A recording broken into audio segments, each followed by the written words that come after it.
Se alguém puder falar com o Cristiano para tentar voltar, deu um erro aqui, apareceu para mim a mensagem erro. Ah, voltou já.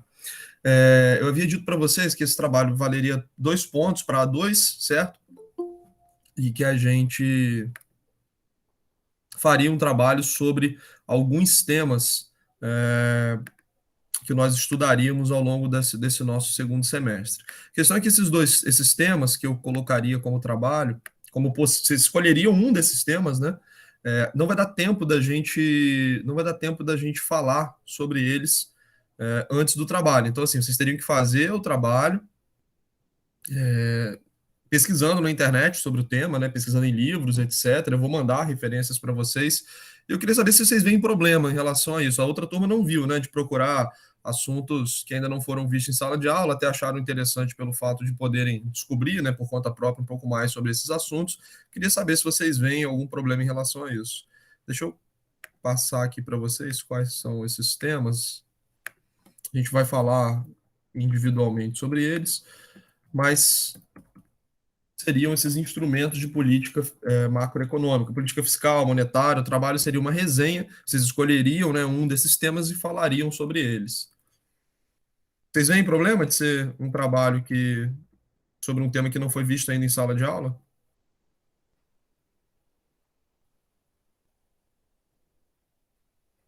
Ana Carolina falou que não, Eu não não, vejo problema. Luana também não, então beleza. Então acho que todo mundo tá. Também não, professor. É interessante, né, de buscar pesquisa, né? E não tem problema nenhum, não. Acredito que Não, não. então beleza. Acho que é a turma toda, né? Então vamos, Esse vai ser vai ser individual, professor, vai ser individual em e turma. o melhor trabalho, assim, não da turma, não da classe especificamente, o melhor trabalho da matéria de economia política vai receber um prêmio aí que eu vou dar, que eu vou comprar para premiar o melhor trabalho. Tá?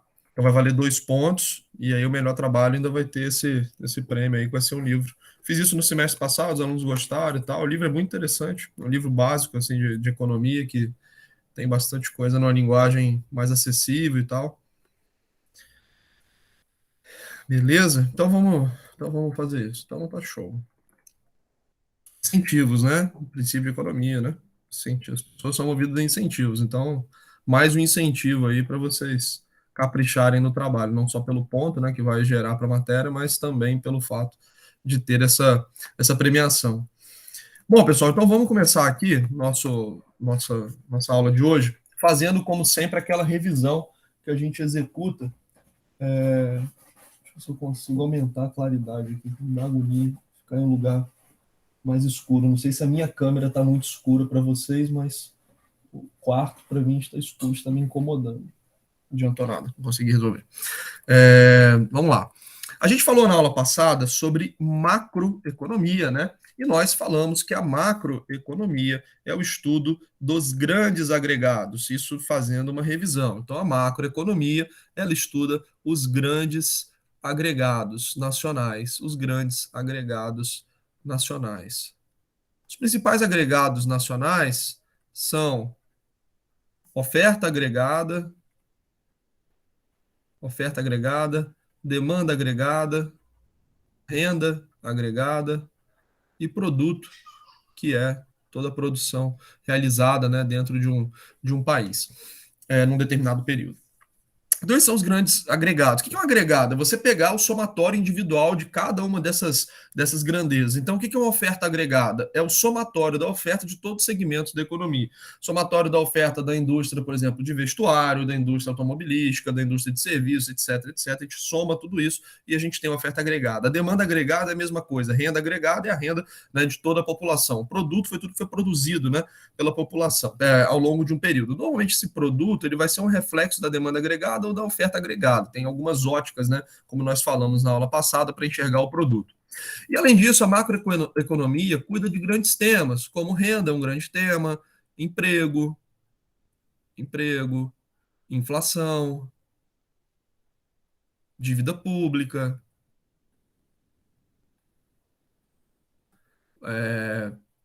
taxa de juros, PIB, etc, que é o produto, né, etc. Então, nós temos a macroeconomia como estudo desses agregados e estudo desses grandes temas nacionais. A gente pode colocar, né, a definição de macroeconomia dessa forma, né, delimitar o campo de atuação dela dessa forma. E uma vez que a gente estuda esses temas, né, renda, emprego, inflação, dívida pública, taxa de juros, a gente está falando de problemas relativos ao país, em escala nacional. E o grande órgão responsável, né, por tratar esses grandes temas em escala nacional é o governo ou o Estado, né? Governo ou o Estado. E nós aprendemos que, ao longo do tempo, esse governo, esse Estado, ele teve cada vez mais preocupação com esses temas macroeconômicos, teve cada vez mais preocupação em tentar conduzir esses temas macroeconômicos. Isso tem dois motivos, né? Primeiro, que os governos passaram a ser democráticos, passaram a ser votados ao longo do tempo, né? E para você ter votos, você precisa ter a maioria dos votos, a maioria da população, e ninguém que está insatisfeito com a situação econômica vai votar em você se você não puder resolver, não puder ajudar. Então há uma preocupação com a coletividade no sentido político e há uma preocupação com esses temas por serem temas que traduzem, no fim das contas, o desenvolvimento econômico de um país. Tá? Então, quando nós pensamos na política pública econômica, ela normalmente é formulada pelo Estado visando, de alguma forma, atingir algumas dessas grandezas, né? Visando influenciar algumas dessas grandezas, que nós chamamos, no fim das contas, de objetivos das políticas macroeconômicas. Então, quando os políticos, quando os servidores públicos, que normalmente na literatura econômica são chamados de formuladores de políticas públicas ou burocratas, então, quando os burocratas, quando os políticos formulam as suas medidas, eles vão tentar atingir algumas dessas grandezas. A gente coloca 4 grandes objetivos das políticas macroeconômicas, que são um alto nível de emprego ou baixo desemprego, como nós falamos na aula passada. Nós temos uma preocupação com a distribuição socialmente justa de renda, a estabilidade dos preços, que significa o combate à inflação, um tema que voltou, né, a estar em voga aqui na sociedade brasileira nos últimos meses, e o crescimento econômico, se traduz, né, no desenvolvimento, no aumento da riqueza, no aumento da qualidade de vida da população. Então, esses são os 4 grandes objetivos das políticas macroeconômicas. Então, quando o governo, quando os burocratas, eles desenvolvem suas políticas, eles normalmente visam atingir alguns desses objetivos que nós elencamos aqui, e para isso, eles movimentam certas engrenagens. Essas engrenagens são chamadas de instrumentos de política macroeconômica, tá? Ou políticas macroeconômicas.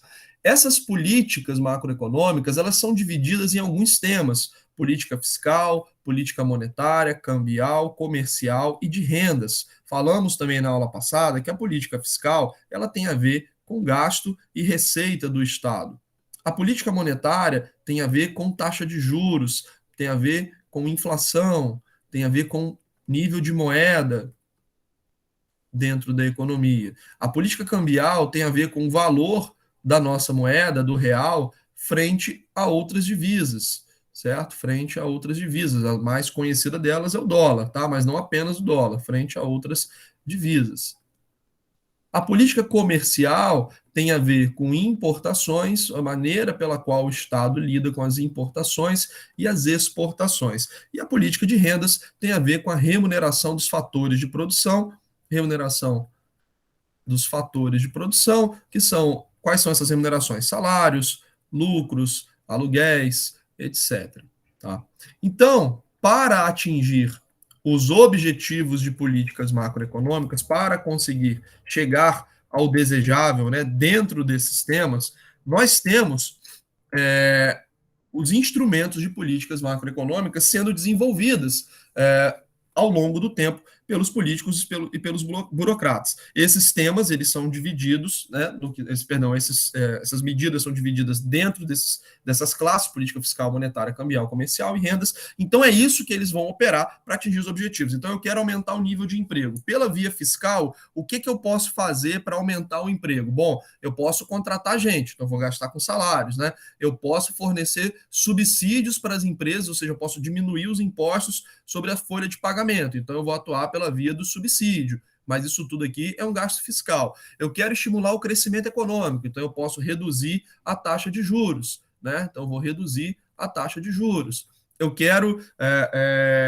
tornar o produto, a exportação mais atrativa, mas eu quero fazer isso pela via cambial. Então eu tomo alguma medida que vai desvalorizar o real frente ao dólar. Então, com $1 eu compro mais coisas do Brasil. Isso fica mais atrativo para as exportações. Eu quero tentar fomentar a indústria nacional. Então, eu coloco uma tarifa de importação mais alta, eu subo imposto de importação aqui. Eu quero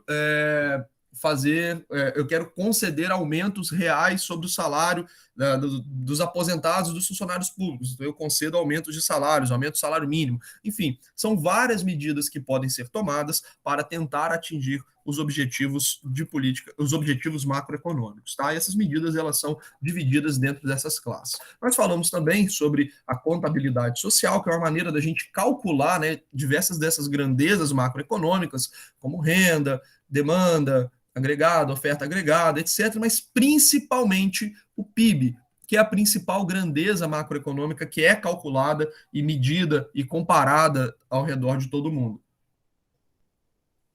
O PIB, ele é o somatório de todos os bens e serviços finais produzidos, bens e serviços finais que são produzidos num determinado período em algum lugar, ou um país, ou uma região.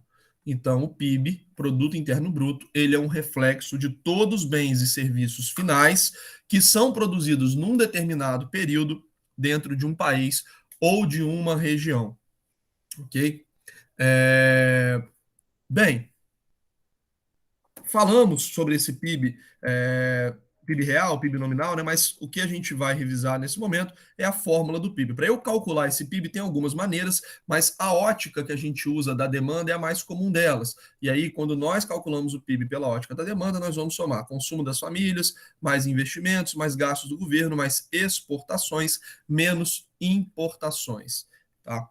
Esse último componente aqui, ele pode ser substituído pela expressão NX, que é exportações líquidas. Então, às vezes, vocês vão ver a fórmula do PIB da seguinte forma: PIB é igual a C mais I mais G mais NX, que é justamente o resultado, né, de exportações menos importações. Ah, professor, e se o resultado for negativo, se eu tiver importado mais do que exportado? Então, esse sinalzinho aqui vai virar um menos, se por acaso o resultado dessa exportação líquida for negativo. Então, ele vai entrar debitando o PIB, tá bom? E aí, nós encerramos a nossa aula, né, e encerramos, por consequência, agora a nossa revisão. Como eu falei para vocês, a gente agora vai começar a detalhar esses instrumentos de política macroeconômica e, por conta disso, eu preparei mais ou menos um calendário em que a gente... Preparei um calendário, não, olhando para o calendário de aula que nós temos, se eu não me engano, nós temos 4 aulas até a A2. Então, nós temos 4 aulas até A2. Nessas 4 aulas, eu pretendo tratar política fiscal, política monetária e política cambial, tá? Que são as políticas que nós mais observamos assim na prática e que são mais as quais nós estamos mais expostos em termos de notícias, leitura, etc. Então, a ideia é falar sobre política fiscal, monetária e cambial, fazer uma aula de revisão e, por fim, a A2. A2, tá certo. Não sendo possível cumprir esse calendário, se a gente se atrasar, pelo menos política fiscal e política monetária, a gente tem que finalizar, e aí a cambial a gente não vai conseguir ver satisfatoriamente. Tá? Política comercial e de renda, se der tempo, a gente vai prosseguir, mas eu acho que não, porém, são políticas, um pouco da comercial está aqui na cambial, tá? Mas possivelmente a gente não vai conseguir terminar, né, todo cumprir esse calendário com esses cinco instrumentos, tá bom? Mas pelo menos 3 eu acho interessante a gente visualizar e cair na A2, porque são os principais temas. E hoje nós começamos a falar sobre política fiscal. Alguém sabe me dizer um tema de política fiscal que está sendo muito falado ao longo da semana, que está causando muita turbulência ao longo dessa semana? Alguém sabe me dizer? A questão do aumento do combustível, professor, também, que está tendo. Não, olha só, interessante sua colocação, tá? Acho que foi o Cristiano que falou. Sim, professor. Combustível, lembrem-se que quando a gente fala de macroeconomia, eu estou falando sempre de grandes temas, né, de agregados. Então, demanda agregada, oferta agregada, que são o somatório das demandas, ofertas, etc., de cada segmento. Combustível, ele é um tipo de produto, né? Apesar de ter um apelo nacional, mas isso aqui é um segmento de mercado. Então, se eu analisar especificamente combustível, eu estou falando de microeconomia, tá bom? Agora, se eu estiver falando do impacto dos combustíveis, por exemplo, na inflação, porque como é que o combustível impacta na inflação? Se eu tenho um aumento do preço de combustível, eu tenho aumento do custo de toda a cadeia produtiva, né? Se eu tenho um aumento do custo de produção, eu vou acabar tendo um reflexo no preço final. E a inflação nada mais é do que o aumento contínuo, generalizado dos preços. Como o combustível ele está presente em toda a cadeia produtiva, né, de tudo que a gente produz, ele acaba causando um aumento generalizado. Então, se eu estiver falando de combustível olhando para a inflação, aí sim ele vira um tema de macroeconomia, tá bom? Mas se eu estiver tratando especificamente da cadeia produtiva de combustível, tipo, tá tendo um problema nos combustíveis, os combustíveis estão caros, etc., eu estou falando ainda sobre um tema microeconômico, que é tratado de maneira também microeconômica. Quais medidas eu posso tomar dentro da cadeia produtiva de combustível para tentar melhorar? Por exemplo, abrir o mercado para competição, fomentar a competição entre os entes que já existem. Então, se eu falar de combustível nesse sentido, eu estou falando de microeconomia. Se eu estiver falando de combustível como um reflexo da inflação, por exemplo, aí ele já vira um tema macro, tá? Mas não é exatamente esse o tema, não. Lembrem-se, aqui, quando eu falei das grandes temas macroeconômicos, olha só, renda, emprego, inflação, dívida pública, alguma coisa vocês lembram de ter ouvido essa semana que impactou algum desses temas? Alguma notícia?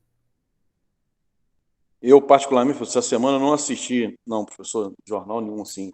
Mas com certeza, quando eu falar, você vai lembrar de ter ouvido, porque às vezes vocês não estão fazendo link. Mas deixa eu botar aqui.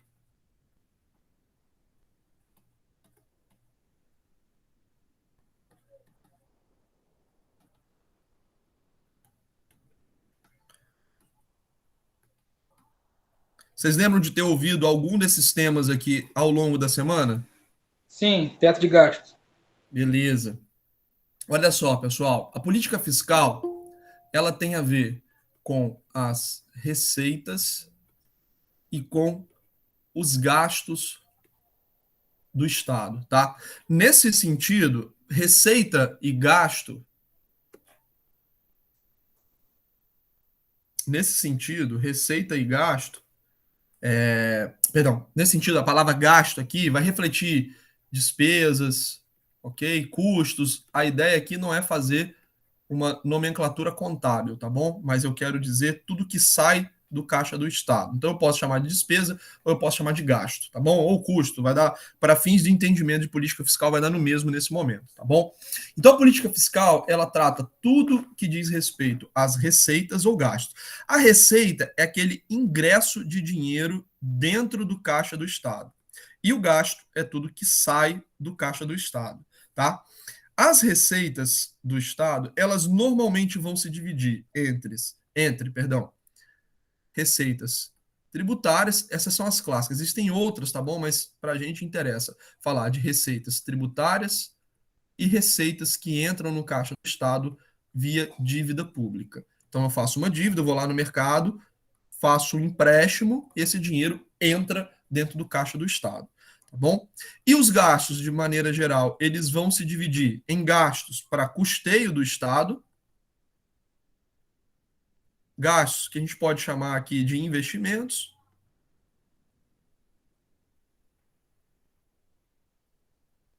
eita, odeio quando acontece isso, eu nunca sei o que parar esse risco aqui, nem sei para que ele serve. Por que botaram essa função na caneta? Investimentos e os gastos relativos também à rolagem e pagamento da dívida pública, tá? Então a dívida pública ela vai figurar tanto na parte da receita, quando eu estou fazendo a dívida, então eu estou trazendo dinheiro para dentro do caixa, quando eu estou pagando quanto quando eu estou pagando a dívida, que está saindo o dinheiro do caixa para pagar os encargos, né, e o capital dessa dívida que eu fiz lá atrás. Quando eu estou falando de custeio, eu vou falar, por exemplo, de salários, pensões, custeio da máquina poderia ser aquele valor que você tem que pagar para manutenção, luz, água, etc, etc. Então, que a gente chama também mesmo de custeio, tá? Para manutenção, é melhor botar assim, manutenção, ficou nada a ver aqui, porque ficou tudo embolado. Programas sociais, ok? Programas sociais, etc. Os investimentos, a gente pode colocar aqui, por exemplo, infraestrutura do Estado, tá? E a dívida pública vai ser capital mais juros, uma capital mais encargos da dívida pública. Então, a política fiscal ela vai tratar de tudo que diz respeito ao ingresso de receitas dentro do caixa do Estado e tudo que estiver saindo do caixa do Estado. E por que isso aqui? Ah, professor, mas por que salário, pensão, etc., isso é interessante do ponto de vista macroeconômico? Como que isso funciona? Como que isso impacta aqui na economia? Só um parênteses, Adriana, essa aula de hoje é a mesma aula de ontem à noite, tá? Você Tá. se você quiser revisar, não tem problema, mas você pode ficar à vontade também, que você não quiser participar. Você já falou sobre o trabalho, Igor? Já? Vai ser daquele jeito mesmo, tá? Chegou à conclusão aqui, vou passar o tema para vocês até o final de semana, para vocês poderem fazer a pesquisa. Tá. Eu vou continuar, porque é bom que reforça mais um bocadinho. Tá bom. Não, beleza, tranquilo, fica à vontade. E esse início também foi aquele momento que a gente ainda estava sem apostila. Foi quando eu te perguntei sobre o material. Aí eu fiquei só anotando no papel, aí eu já anoto no lugar tranquilo. certo. Tranquilo, fica à Professor, vontade. só uma pergunta. Tá, obrigada. Só uma pergunta Pois não. sobre a questão da matéria. A influência, como o senhor falou, a questão do combustível, automaticamente tudo tem uma logística, né, em função de qualquer mercadoria. Em função desse aumento que eu vejo, assim, os impostos que estão sendo cobrados, assim, excessivamente demais, que também não tem uma, não tem uma linha de raciocínio de um estado para o outro ter a mesma linha, assim, o mesmo valor, que oscila, né? Tem uns que são menores e maiores. O combustível em si, ele agrega em questão de aumento, porque aumenta o frete, você está entendendo? Quando tá, Sim. Não é? Eu acho que cai dentro disso aí. Não sei se eu estou errado, assim. Eu estou falando meu raciocínio aqui, tá, professor? Então, essa abordagem está dentro dessa explicação que eu dei aqui do impacto do combustível na inflação. Se a gente estiver falando de combustível, olhando para esse impacto que ele causa na inflação, a gente pode sim tratar o combustível de maneira macroeconômica, tá bom? Ele acaba se tornando um problema macro, mas pela influência que ele tem aqui dentro da inflação. O aumento de custo dos combustíveis vai fazer com que haja um aumento em toda a cadeia produtiva, né? E aí isso tem um impacto na inflação. Aí ele vira um tema macroeconômico nesse sentido. Mas para resolver o problema do combustível, normalmente isso demanda uma situação, algum tipo de solução a nível microeconômico. Tem que atuar dentro da lógica da cadeia produtiva dos combustíveis, entendeu? Então, se eu falar simplesmente combustível, ele é um fragmento de toda a demanda ou de toda a oferta, né? Ele é um segmento de mercado. Se eu estiver falando isoladamente de combustível, ele vai ser um tema microeconômico. Agora, se eu estiver tratando ele nesse sentido dos impactos que ele está causando na inflação, aí ele pode virar um tema de interesse macroeconômico, tá correto, tá? Mas só combustível isoladamente, ele vai ser um tema de análise microeconômica, tá? Sim, entendi. Só uma curiosidade, assim, especificamente esse aumento de combustível agora, esse aumento de custo, óbvio que o imposto tem um peso, mas na verdade o que está causando esse aumento generalizado é o aumento do dólar, né? O dólar subiu muito aqui no Brasil e um aumento mesmo no custo do combustível, né? O petróleo subiu muito. Então, embora o imposto ele agrave esse problema, mas a natureza desse aumento de preços não é questão tributária, porque o tributo sempre existiu, né? O problema é o aumento do custo o aumento do preço no barril do petróleo, que subiu muito, e o aumento no dólar. Então a gente tem o preço do combustível é dado internacionalmente, né, o mercado global, então ele é sempre avaliado em dólares.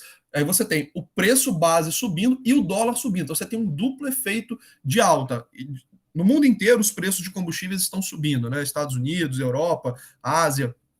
a gente está vendo esse aumento geral no preço de combustíveis. A gente tem um problema que agrava aqui no Brasil, que é o dólar ter subido muito, e a gente ainda tem esse caos tributário, né? O ICMS, que é o Imposto Estadual sobre Combustível, ele realmente é muito alto, porque é uma fonte de receita muito importante para os estados. E, de maneira geral, os estados, Rio, São Paulo, etc., eles têm uma situação fiscal, uma situação de orçamento muito complicada. O governo federal ele pode se endividar, né? Então, se o governo federal ele tiver com algum problema de arrecadação, ele faz dívida. Os estados, eles não conseguem fazer dívida tão facilmente quanto o governo federal. Então, eles são muito dependentes dessa arrecadação tributária. Vocês lembrem-se que eu acabei de falar aqui que as receitas elas se dividem entre natureza tributária, normalmente, e dívida pública. Os estados, eles têm uma dificuldade muito grande de auferir receitas pela via da dívida. Então, resta a eles a questão tributária. Eles não podem, por exemplo, simplesmente baixar o ICMS de combustível, abrir mão dessa receita tributária nesse momento, entendeu? Então, é uma discussão que não é tão trivial. O problema dos combustíveis ele é um problema global, né? A gente está tendo um aumento muito grande de combustível, o problema nosso é agravado pelo dólar estar alto, por algumas questões internas do país, né? Principalmente derivadas de questões federais, um pouco de percepção de risco dos investidores, um pouco de aumento nesse risco fiscal que a gente fala, mas os estados eles não conseguem aliviar essa carga tributária tão facilmente. Eles são dependentes dessa receita, uma vez que é um mercado muito grande, seria mais ou menos como a gente falar para a prefeitura de Campos diminuir o que ela recebe de royalties. Bom, aí eu vou deixar de pagar funcionário, entendeu? É um pouco disso. Então, essa questão tributária para os estados ela é muito complexa, porque eles não têm a via da dívida pública para aliviar o caixa. Eles só têm, basicamente, tributo, tá? Então, a questão tributária estadual, em nível municipal, ela é muito rígida, é muito difícil você conseguir baixar a carga tributária em nível estadual e em nível municipal, porque você não tem como compensar essa receita por outra via, tá? Então, se a gente fazendo um paralelo, é como se você tivesse, como se o seu vizinho tivesse 2 empregos, mas você só pode ter um, né? Então, para ele, é muito mais fácil fazer qualquer ajuste, porque ele tem 2 fontes de receita, mas você só tem uma. Então, você não pode abrir mão tão facilmente do dinheiro que você recebe, né? O bom de finanças, de economia nesse nível, é que a gente consegue trazer muito para a nossa realidade, tentar simplificar, né, para uma realidade individual, para a gente poder entender essa dinâmica. Por exemplo, receita, despesa do Estado, a gente pode fazer paralelos com a receita e despesa de uma família, para a gente conseguir entender melhor. Beleza, Cristiano? Ficou bem explicado? Aí até aprofundei mais um pouco. Beleza, não, show. É porque também, se a gente for falar, sai fora um pouco também da matéria do senhor, mas eu vejo assim... Na verdade, vou falar para você que nem sai, mas é porque a gente acaba entrando muito em um tema específico, né? Mas ajudou muito, eu acho, a aprofundar um pouquinho aqui a noção de política fiscal. Show. Obrigado aí. Valeu, meu camarada. Bom, aí voltando ao que eu estava falando, por que a gente tem, né, esses temas como interesses da macroeconomia? A gente vai lembrar que na aula passada, quando eu estava falando dos objetivos macroeconômicos, eu falei para vocês da crise de 1929, que foi o crash da Bolsa de Nova York. Então, o crash de Nova York foi quando a Bolsa americana ela despencou num determinado momento, e isso foi o estopim para uma crise mundial, que ficou conhecida como Grande Depressão. O que é uma depressão econômica? Tá? Fica conhecido como Grande Depressão. A depressão econômica acontece quando o PIB de um país ele despenca. Quando a gente olha normalmente o PIB, que é aquele produto interno bruto, o PIB, o produto interno bruto dos países, eles são crescentes. Então eu cresço um determinado percentual no ano, cresço no outro. Isso não é linear, né? Sempre crescendo na mesma magnitude, mas a gente tem um crescimento que normalmente é o padrão, né? A gente está aumentando, aí cresce, aumenta um pouquinho. Então, o PIB, ele normalmente está crescendo. A gente está produzindo mais no ano seguinte do que a gente produziu no ano anterior. É igual, normalmente, a nossa vida produtiva, né? Eu estou ganhando mais no ano seguinte do que eu ganhava no ano anterior. A gente normalmente aumenta, né, o nosso salário ao longo do tempo. Em alguns momentos, esse PIB, ele começa a andar de lado. É um momento que a gente chama de estagnação. Esse PIB começa a não crescer. Então, esse aqui é o crescimento, que é o padrão, né? A gente vem, como o mundo inteiro, país, etc., a gente vem crescendo, né, a riqueza ao longo do tempo, a produtividade. Só que a gente, em alguns momentos, entra numa estagnação e, eventualmente, isso começa a cair, que é chamado de recessão. Normalmente, essas recessões, quando elas acontecem, elas são transitórias. E aí a gente volta meio que essa dinâmica e esse PIB vai seguindo o seu caminho. Em alguns momentos, essa recessão ela acaba virando uma depressão, que é quando esse PIB ele começa a cair muito forte, né? A gente começa a ter alguns problemas graves na economia e aí essa queda ela se aprofunda. Naquele momento que a gente vivia era uma depressão. Então, a gente teve o crash da Bolsa de Nova York, isso virou uma crise econômica, e essa crise econômica ela adquiriu proporções colossais naquele momento. Os países começaram a empobrecer muito rápido, né? População desempregada, a produtividade caindo. E naquele momento, um economista chamado John Maynard Keynes, que teve grande influência subsequente na economia, ele propôs que o Estado, os governos, eles tentassem reativar a economia através do gasto público. Então, basicamente, o que ele falava, num exemplo que foi até citado de forma...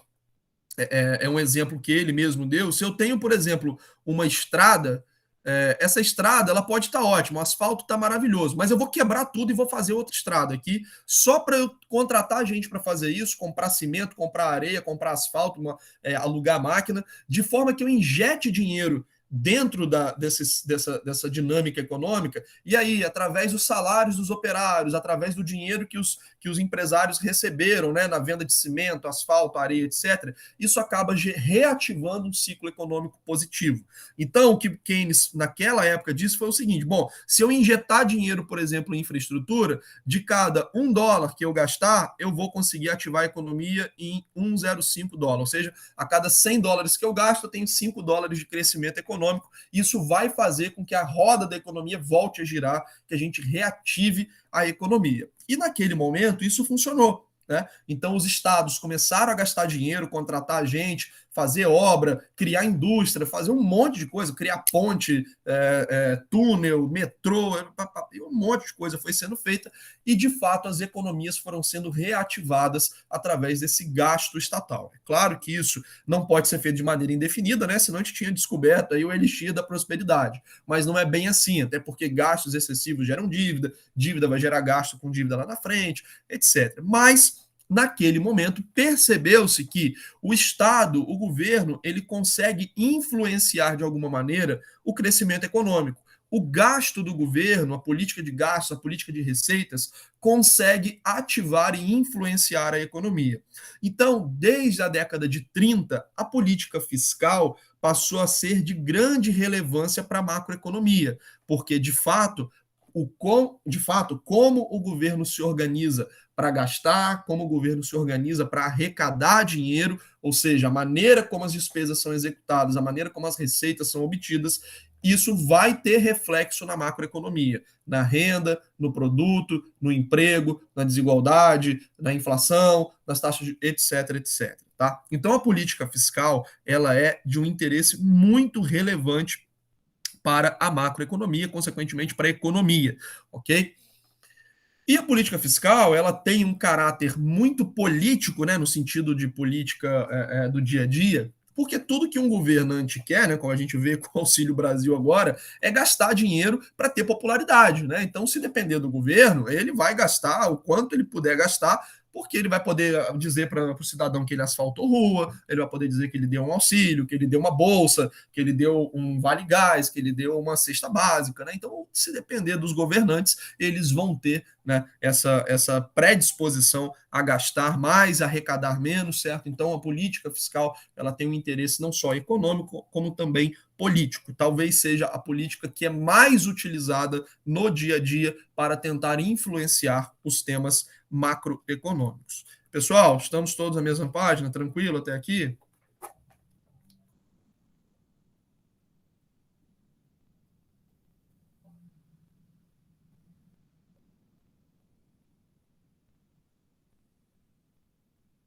Tranquilo, professor.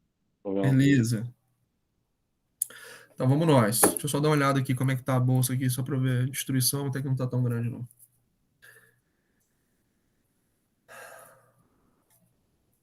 Vamos lá. E quando nós a bolsa falamos... tem a ver com o Flamengo, professor? O quê? A bolsa tem a ver com o time do Flamengo ontem, que perdeu? Tem a ver com o teto de gasto. Vamos ver se lá na frente a bolsa caiu, calma, gente. Não, porque ontem, me zoando por causa do meu Vasco, mas o time deles que perderam. Perdeu, não, empatamos no último minuto. Empatou? Ah, não terminei, então eu dormi. Acabou no último minuto. Um pênalti ridículo que o Atlético fez. O cara foi Mas empate não é vitória. Ah, não, mas foi melhor do que perder lá, pô. Mas o Flamengo jogou muito mal ontem. Disseram que o primeiro acabou tempo a jogou aula melhor. rapidinho para ver. Empatou no último minuto. Sorte, né? Sorte campeão, vamos ver. Bom, pessoal, e quando eu falo de receitas e despesas, nós temos dentro do arcabouço brasileiro, e outros países têm também, o que nós chamamos de orçamento público, tá?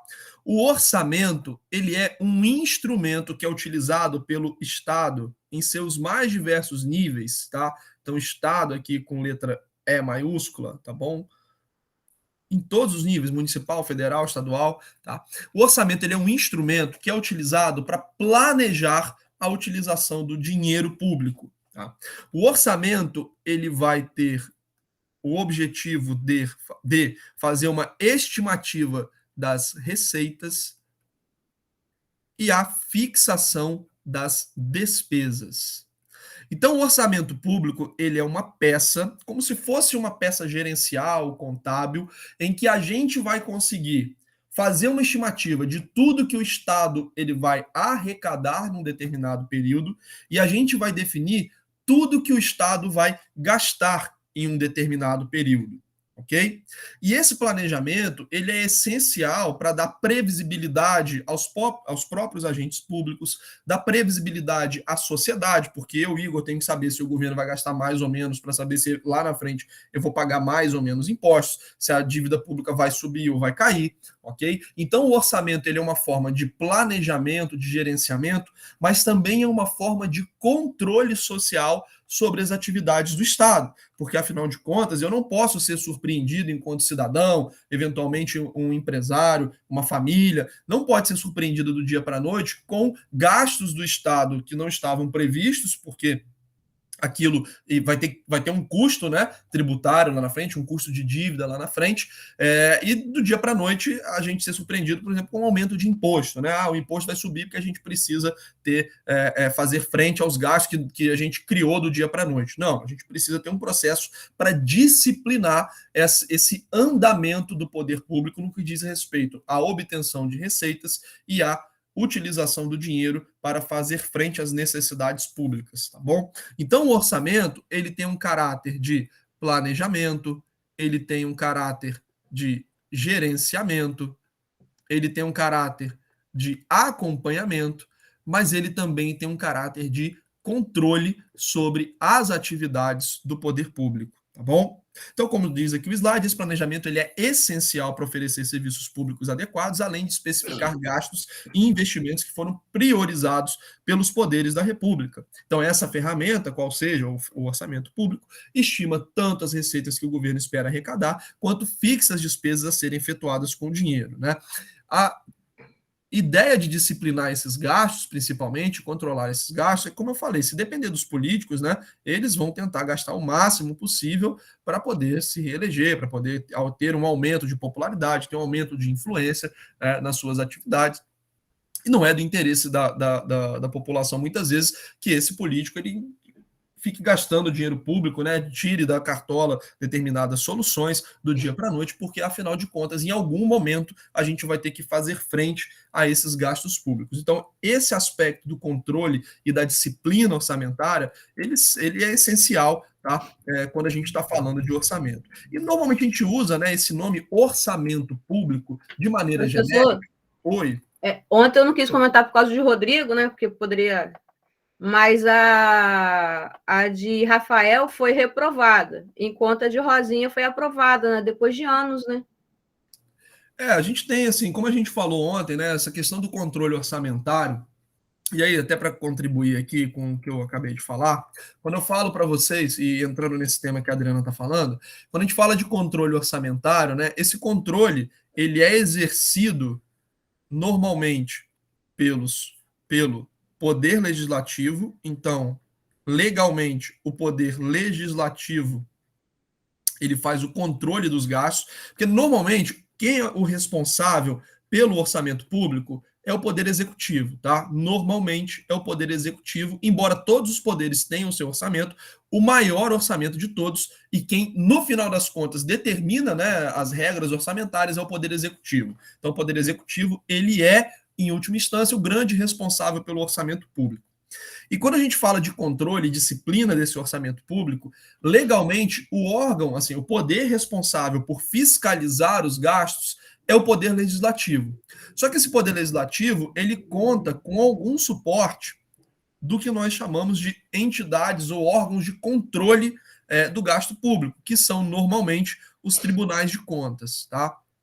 Normalmente esses tribunais de contas, eles são de nível federal e estadual, embora, por exemplo, São Paulo tenha uma controladoria de contas em nível municipal, isso não é comum, tá? Mas os tribunais de contas, eles são normalmente estaduais ou federais, ou nível federal, perdão, e eles vão emitir pareceres que serão julgados pelo legislativo, tá? A ideia do Tribunal de Contas é ser uma perna ou um braço, né, técnico, enquanto o legislativo sempre vai ter alguma influência política nas suas decisões, ok? E aí o que a Adriana está falando foi o seguinte, a gente teve a notícia ontem de que o Tribunal de Contas do Estado do Rio de Janeiro deu um parecer contrário às contas do último governo Rafael Diniz. Então, alguma coisa, alguma questão orçamentária ou de alguma outra regra fiscal, que normalmente tem a ver com a Lei de Responsabilidade Fiscal, LRF, tá? Foi descumprida na visão dos técnicos que votaram, e por conta disso essas contas devem ser rejeitadas. A rejeição dessas contas é feita pelo legislativo num processo de votação, tá? Ou aprovação, né? Rejeição ou aprovação. Então o tribunal, ele encaminha um parecer para o legislativo, e aí o legislativo vai votar esse parecer, concordando ou discordando desse parecer, tá? Então, ontem a gente teve a notícia que o Tribunal de Contas do Estado do Rio, ele encaminhou um parecer negativo referente ao último ano de exercício do governo Rafael Diniz, e esse parecer vai ser votado no Legislativo. Isso já havia acontecido com o governo Rosinha, havia tido uma rejeição das contas, né? O parecer também foi negativo, só que nesse caso o Legislativo Municipal, ele não concordou com o parecer do Tribunal de Contas e ele aprovou essas contas. O parecer final e soberano é do Legislativo. O Tribunal de Contas ele faz um encaminhamento dizendo qual é a recomendação, mas no fim das contas o que vale é a aprovação do Legislativo. Então, essa aprovação, ela muitas vezes tem, né, como eu falei, um caráter político. Então, uma vez que hoje o grupo que está na prefeitura é um grupo que é simpático ao governo Rosinha, isso pode ter contribuído, porque existe um componente político. Não vou afirmar que foi isso, eu não conheço em detalhes tanto o processo de rejeição das contas municipais do governo Rosinha, quanto o processo que, muito menos esse que foi dado ontem, né, o parecer. Isso tudo é público, tá, pessoal? Vocês podem ter acesso a isso no Tribunal de Contas do Estado. A linguagem, ela não é tão técnica assim, tá? Inclusive, a Lei de Responsabilidade Fiscal, ela traz diversos demonstrativos cujo objetivo é tornar mais acessível para a população, então até pessoas leigas conseguem ter um bom entendimento do que aconteceu, tá bom? Mas não vou emitir juízo de valor dizendo que foi por isso ou foi por aquilo. Porém, o processo legislativo ele sempre tem um componente político, né?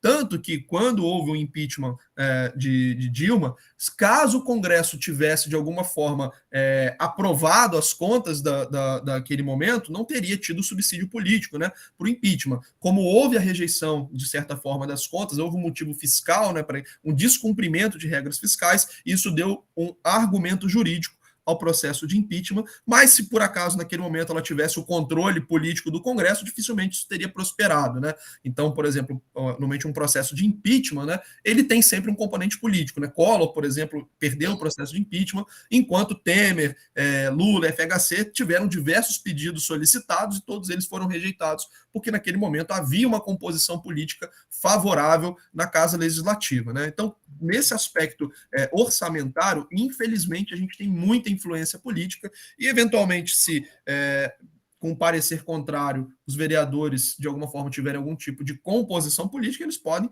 votar, por exemplo, pela aprovação das contas do governo Rafael. Eu realmente não conheço em detalhes, né? E, eventualmente, uma composição desfavorável pode votar a favor, né, desse parecer negativo e confirmar, enfim. existe uma influência política muito O grande. que eu venho reparando, sabe o quê? Nas sessões, os vereadores que são a favor do governo, eles estão solicitando, se é o voto que eles não querem, eles pegam, estão saindo da tribuna, eles saem da sessão. Então, já é a terceira vez que ocorre aconteceu essa semana, e fora, né, desde o início da gestão. Aí acaba a gente também, né, não acreditando mais, né? O processo político brasileiro, ele é muito complicado, né? A gente tem muitos vícios no processo político brasileiro. As questões orçamentárias influenciam muito no processo político brasileiro. Vou dar um exemplo, né? O governo hoje, pelas medidas de opinião, e aí não vou entrar no mérito se elas são acuradas ou não, né? Se elas refletem a realidade, mas as pesquisas de opinião dizem que o governo hoje tem uma imagem muito negativa perante o agregado da população, né? Então, na média, a população desaprova o governo. Porém, hoje, ninguém acredita num processo de impeachment. Por quê? Porque o governo ele tem maioria no Congresso, ele tem uma base parlamentar forte que não aprovaria um processo de impeachment. Tá? Uma das formas do governo conseguir manter essa base coesa é justamente direcionando para os parlamentares fatias do orçamento. Né? Então, eu tenho um determinado montante para obras de infraestrutura. Eu vou direcionar esse dinheiro para um parlamentar que o cala-boca, comigo, entendeu? Vota dentro do governo. Então, o orçamento é muito utilizado para isso. Oi? É o cala-boca, né?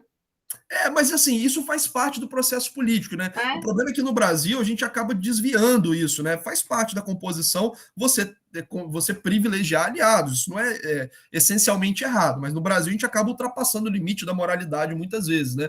Então, você tem quase que uma compra, né?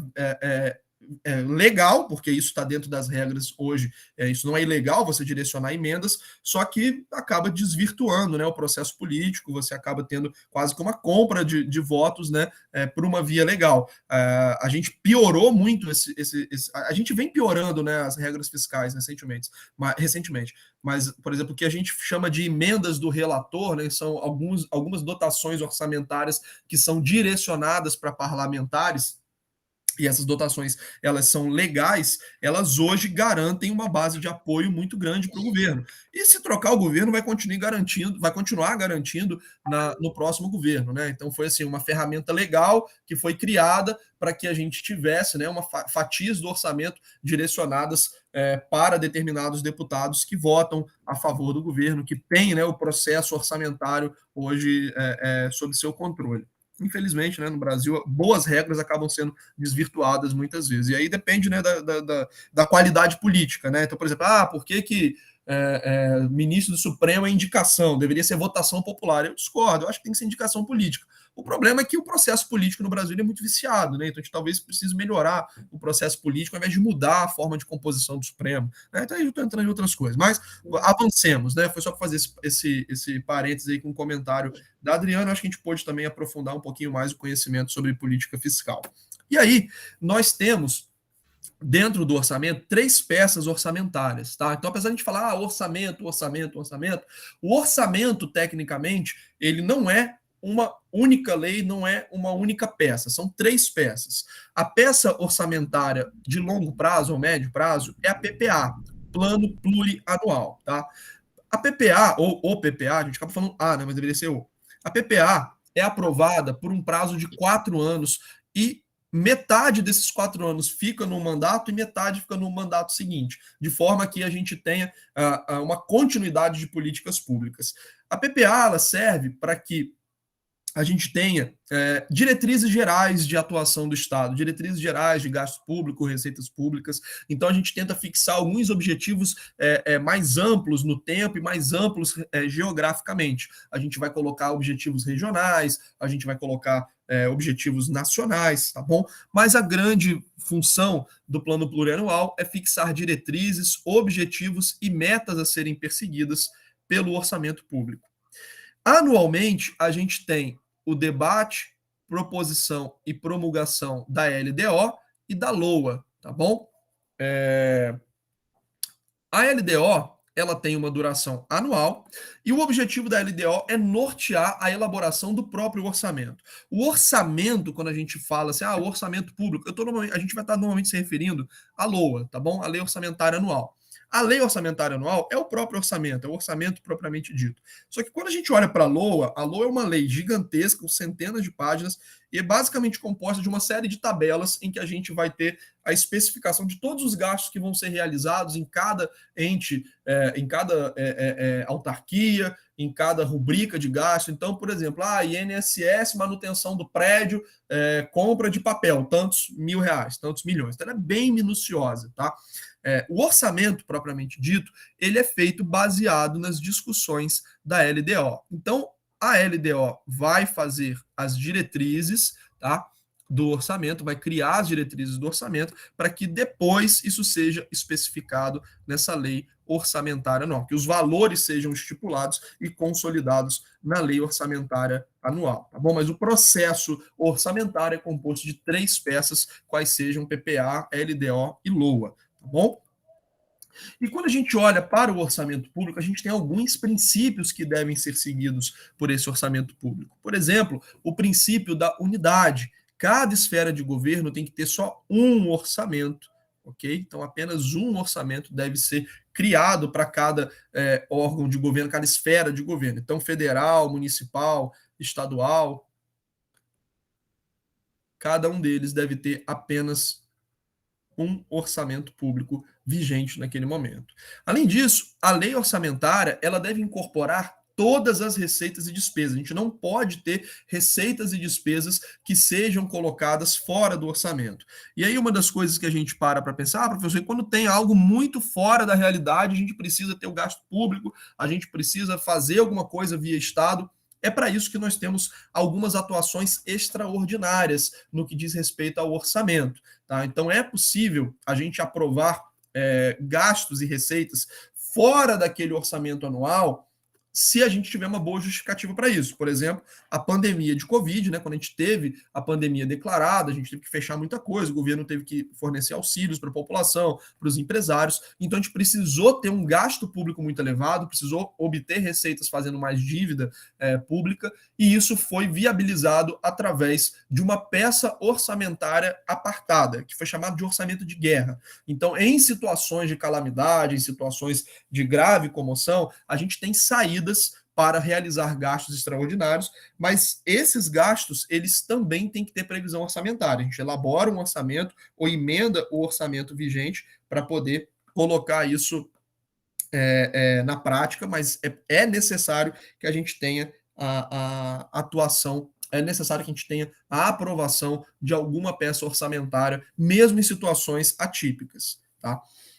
A anualidade é o princípio que determina que o orçamento ele deve vigorar por um determinado período de tempo. A gente não pode ter um orçamento indefinido, ok? A gente tem que ter uma delimitação desse orçamento. Quando o processo orçamentário ele atrasa, existem alguns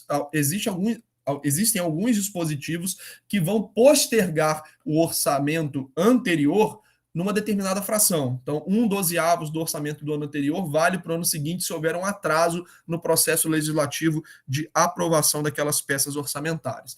E aí, só fazendo um parêntese, aliás, vou deixar fazer um parêntese a partir de agora.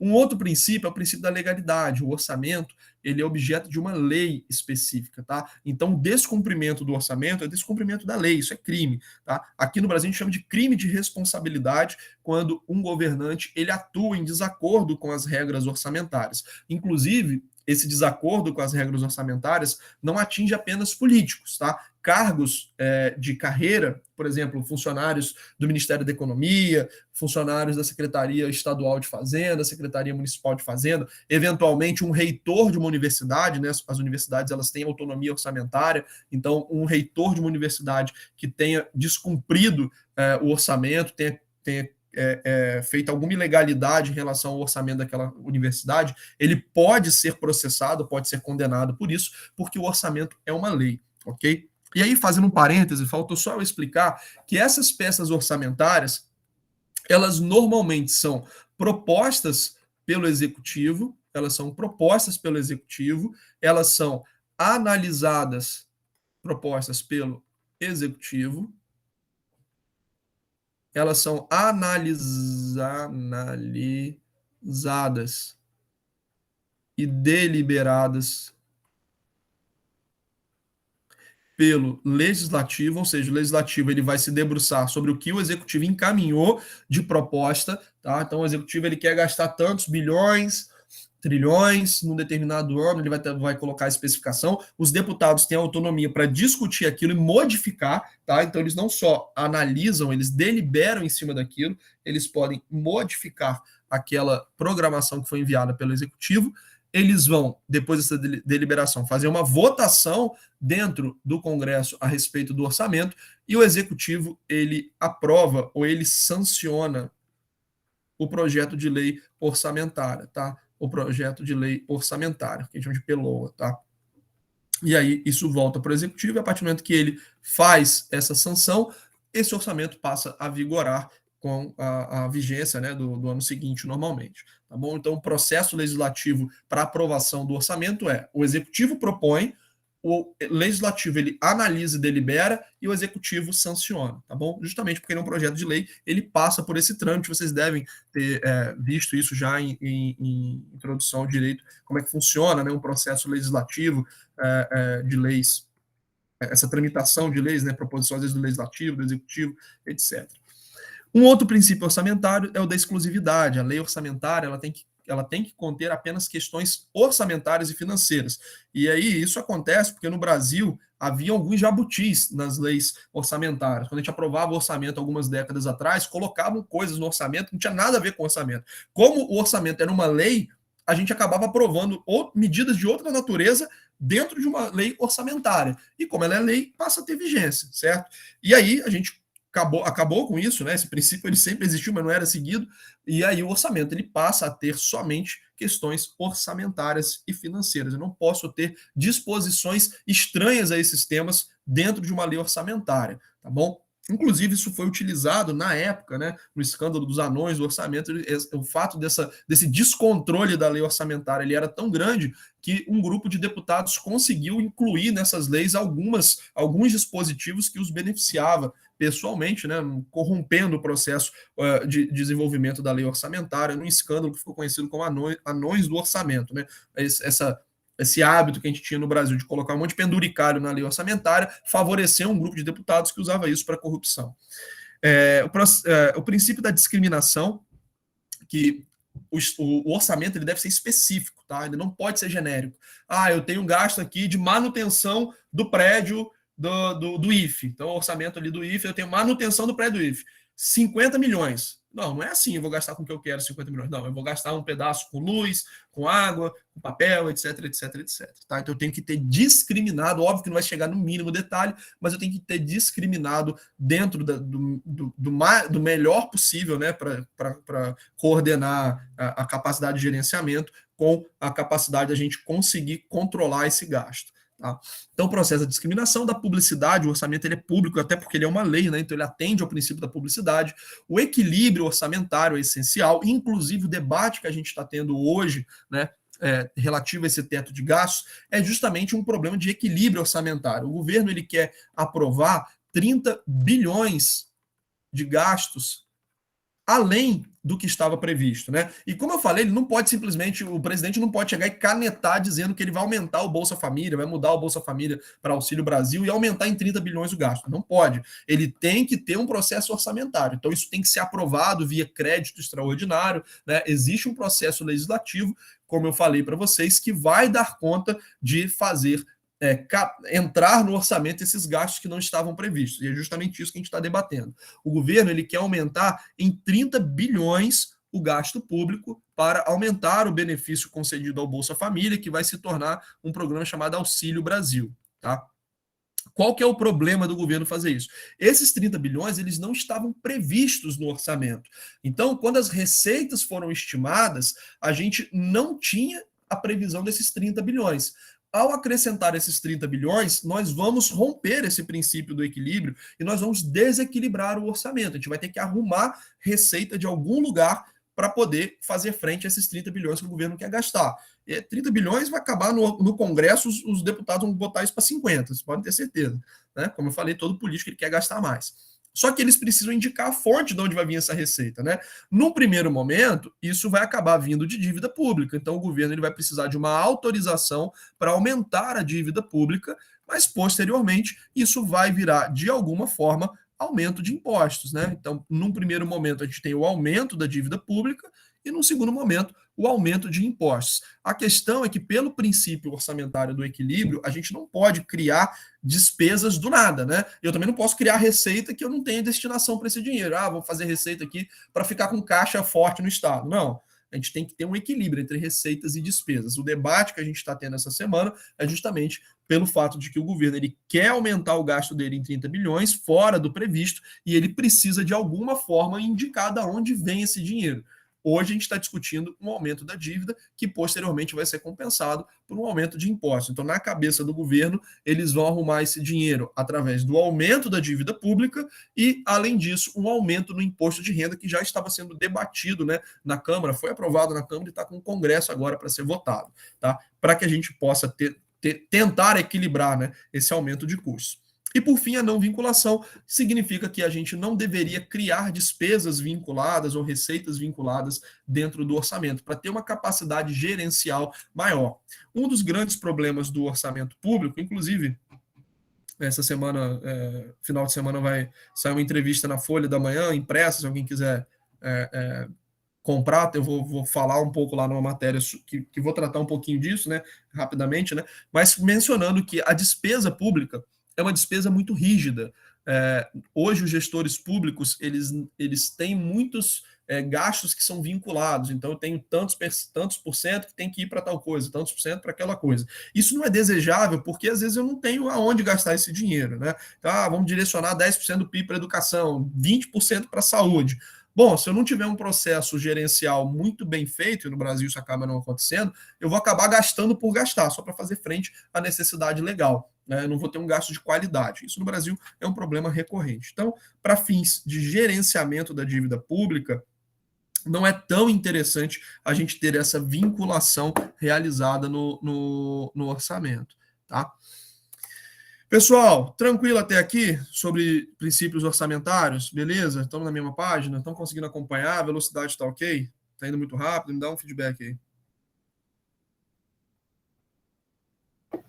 Sim, professor.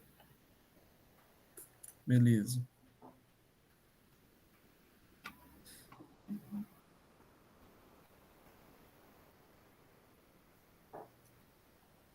Então vamos seguir aqui para o nosso segundo tema da aula de hoje, que é o tema da tributação. Como eu havia falado para vocês, a política fiscal ela tem a ver com receitas e ela tem a ver com despesas ou gastos, tá? Pela via da receita, a forma clássica de obtenção do dinheiro do Estado, né, a primeira que foi criada, foi a tributação. Então, centenas de anos atrás, né, quando a gente tinha vigente o regime monárquico, o regime feudal, né, ou eventualmente nem monárquico nem feudal, né, mas aquelas sociedades ainda mais antigas, o Estado, ou o que era conhecido como Estado naquele momento, era mantido pelas contribuições compulsórias da população. Né? Então, o governante de ocasião, o dono das terras, ele estipulava um montante que deveria ser pago periodicamente, e esse montante era utilizado, né, para os serviços que o Estado fornecia, que normalmente naquela época eram só de proteção, né, construir muro, manter um exército. Posteriormente, isso, ao longo do tempo, até com o advento do Estado moderno, isso foi ganhando uma complexidade muito grande até chegar nos dias de hoje, mas a tributação é uma forma clássica de obtenção de receitas. Posteriormente, a gente começou a ter a dívida pública, isso lá também na época já da monarquia, né, a dívida pública, mas ganhou protagonismo com certeza com o Estado moderno desde o século XIX, século XX principalmente, essa via da dívida pública começou a ser uma fonte importante de receita para o Estado, porém, a via clássica é a de tributação. E do ponto de vista do direito, o tributo é toda prestação pecuniária compulsória, ou seja, é um pagamento em dinheiro obrigatório, então você não pode escolher se você paga imposto ou não, tá? Então, um pagamento obrigatório em dinheiro, tá bom? Que vai ser expresso na moeda vigente ou em algum valor que faça referência a essa moeda, por exemplo, percentual, tá? Da base de cálculo, Então, você vai ter um valor em reais ou em percentual que vai fazer referência a reais. Eu não posso ter imposto, por exemplo, um imposto de 20 cabeças de gado. Isso não pode ser criado de 10 sacas de arroz. Não, eu vou ter um imposto em dinheiro ou em percentual. Normalmente, eles são em percentual, que vai fazer referência à moeda. O imposto, ele também não é uma punição, tá? O imposto, ele não é uma punição. A gente tem a figura da multa, quando a gente está falando de punição, no direito penal existe uma multa. A ideia do imposto não é ser uma punição, mas ser uma fonte de custeio para o Estado. Um outro ponto é que o imposto no tributo, ele é uma criação legal, tá? Isso foi uma conquista obtida ao longo de muitos séculos de revoluções, brigas, né? Para que a tributação atendesse a alguns parâmetros de previsibilidade, algumas garantias à população, porque há séculos atrás, se o governante ele resolvesse do dia para a noite mandar soldados na sua propriedade para pegar o seu dinheiro, pegar a sua produção, ele poderia fazer isso. Hoje, depois de algumas revoluções, isso não era mais possível, né? Então, todo o aumento de tributo ele passou a ser legal, isso no Estado moderno faz parte do nosso DNA. E, por fim, o tributo ele é cobrado através de algum tipo de entidade estatal responsável por aquele recolhimento. Normalmente, a Receita Federal, as receitas estaduais, secretarias de Fazenda, mas nem sempre. Né? Então, quando eu tenho, por exemplo, taxas, as taxas são figuras tributárias que têm uma destinação específica. Então, às vezes eu tenho uma entidade específica que é responsável pela cobrança daquela taxa, tá bom? Então, todo tributo ele vai ter alguma autoridade administrativa responsável pela cobrança daquele tributo, tá? Normalmente são as receitas federal, estaduais e as secretarias de Fazenda ou secretarias de Finanças dos municípios. Tá? Aqui em Campos, acho que até o nome é Secretaria de Finanças, mudou recentemente. Ok? E esses tributos, eles podem ser classificados de algumas formas. Vejam que não é direto ou indireto, ou progressivo, ou regressivo, ou fixo. Não, existe uma divisão, por isso que eu coloquei também em cores diferentes, tá bom? E a gente começa essa divisão falando de tributos diretos e tributos indiretos. Os tributos diretos, eles se caracterizam por serem cobrados diretamente sobre a renda ou a riqueza, e eles são cobrados também diretamente dos cidadãos, ou seja, o responsável por arcar com o ônus é quem vai pagar. Então, por exemplo, imposto de renda, eu, Igor, eu tenho um salário, tá? Esse salário, ele é alvo de um imposto, que é o imposto de renda sobre os salários, ok? E quem paga esse imposto? Eu, Igor, tá bom? O trabalhador, quem está recebendo, o assalariado. Então, eu, Igor, sou a pessoa que arca com o ônus desse imposto e eu estou pagando esse imposto, tá bom? Então, esse peso fica para mim e eu estou recolhendo esse imposto.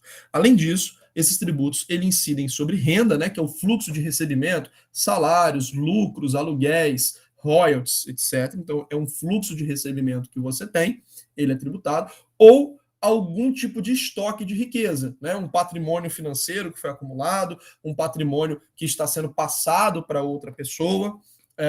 Eu posso estar falando de propriedade, né? Uma propriedade imóvel que eu tenho, ela vai ser alvo de uma tributação, como, por exemplo, IPTU, que é Imposto Predial Territorial Urbano, ITR, que é Imposto Territorial Rural.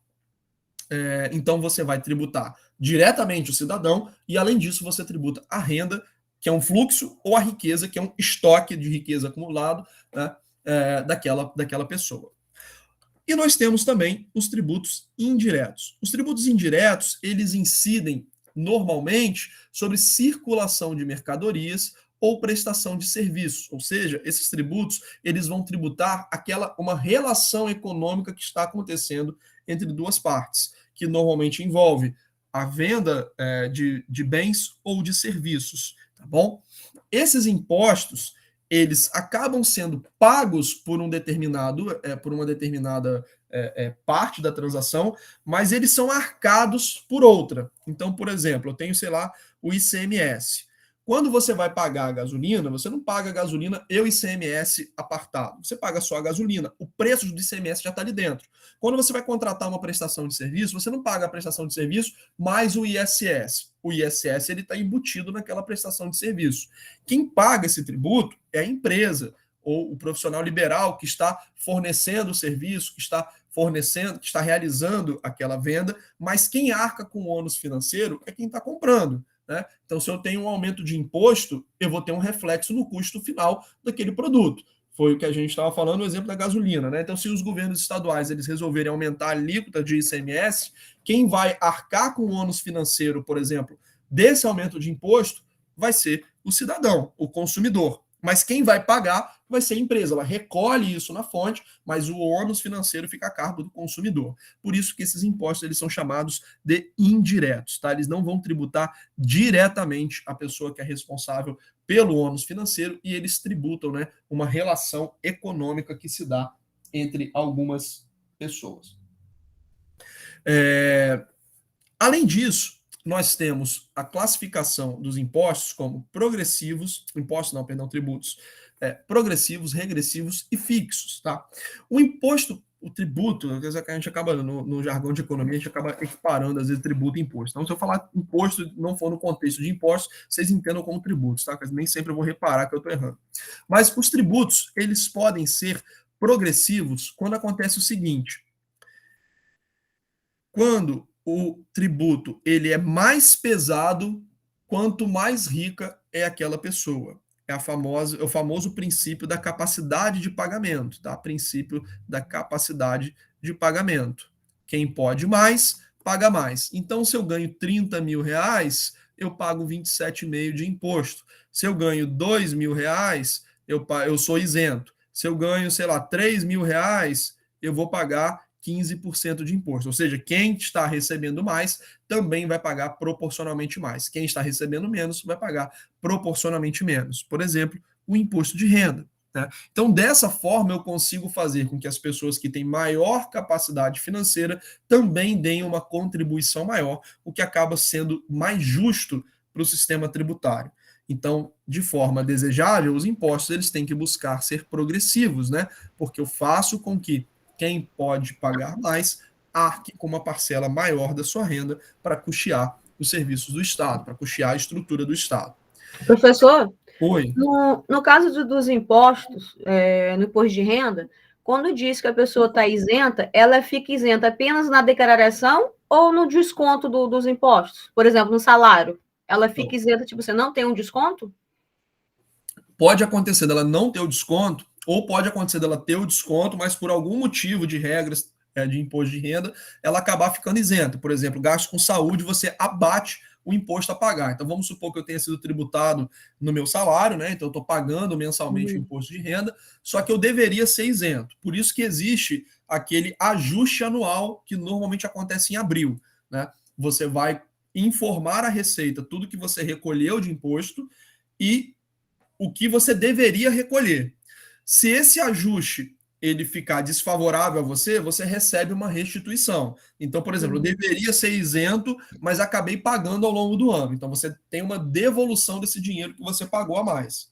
Por outro lado, pode ocorrer de eu ter o recolhimento numa determinada alíquota, mas eu deveria pagar mais. Então, eu vou ter que ajustar isso com a Receita, pagando algum tipo de imposto a maior. Tá? Por isso que existe o ajuste anual. Então, se você é isento, pode acontecer de você não pagar realmente ao longo do ano, e aí está tudo certo.